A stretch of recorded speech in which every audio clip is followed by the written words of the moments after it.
What is a great deal? Hey, welcome everybody.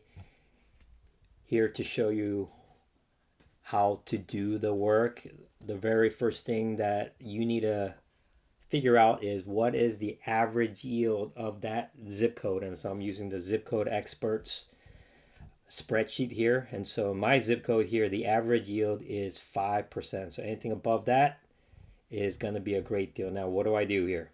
So the first thing I do is I go to my buy box here every single day, whether it's 5 minutes or 50 minutes. I check out the property. The first one here is on 403 West Charles. So I put the address here, 403 West Charles Street. Oh, is this wrong here? Go to here. Put it in here, 403 West Charles Street. This is a 2-1. And then I like to put the days on market here. And this actually has been out for 52 days. So I got to calculate that backwards. October, September, or August. So that's about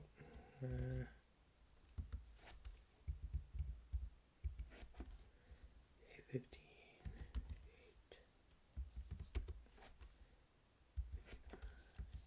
8, 22, 23. All right, 52 days on market. And the cost is $159,000. And then this calculates what the potential down payment is. I'm assuming 20%. Closing cost going to be 0. Make all these 0 here.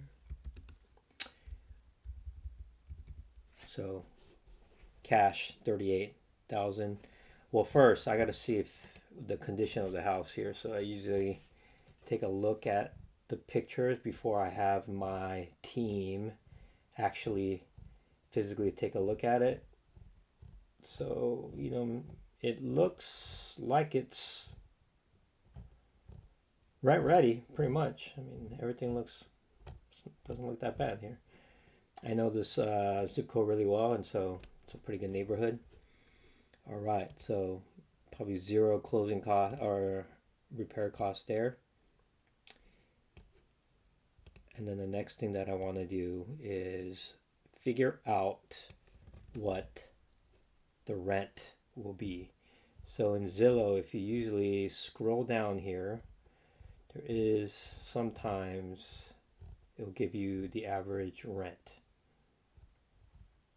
So look at the price history sometimes as well, just to kind of see the context. Got sold on May of 2004, listed for sale since August. And then they've been going down in price. So there's a chance that the seller might be a bit motivated. So I'll take a look at that a little bit later.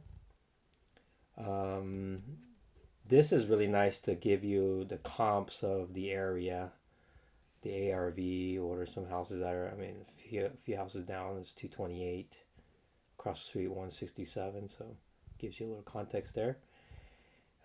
School, it's not bad. Again, I know the neighborhood well, so it's a solid neighborhood. So it does not show me the rent for this. So what I like to do is I go to the Zillow rent estimate calculator here. Again, it's not precise, but you want to get a good ballpark. And so this one's about 1,300. So I will put for the rent 1,300. And then this will calculate for me what the yield is. So with this property, 403 West Charles, at this current rent, we're going to get about $52 in cash flow, which is a 2% yield. So what does that tell me? I got to go to my yield report, go to the top, because this, I have it where it auto calculates the average yield of that zip code and all the yields I've been doing. So that this 5% is the average of all of this column W. And so for this property, it's 2% yield. So when I look at my yield report, it's 5%. So this is not even a good deal. It's a bad deal. So I'm going to pass. However, one thing that you want to do is play around. You don't just stay there, but you actually could play around with some of the numbers so that it can make sense for you to do it. So for example, you see in the price history, it kept going down. So what if I offered 120 for this property with everything the same, right? Then what this spreadsheet will do is show you what the yield is. So it's going to hit now 12%, which is about $300 of cash flow every month. 12%. Now, what did I say that the yield, average yield of this zip code is? 5%. So 12% is not just a good deal, but it's a great deal. And so if I could get it at that 120, then it's potentially a great deal to make a rental. So if that makes sense and works for me, then I would call up my team and do an offer for 120. If they say yes, then with only 28,000 down, I could get a property. Well, so that's how you do the work.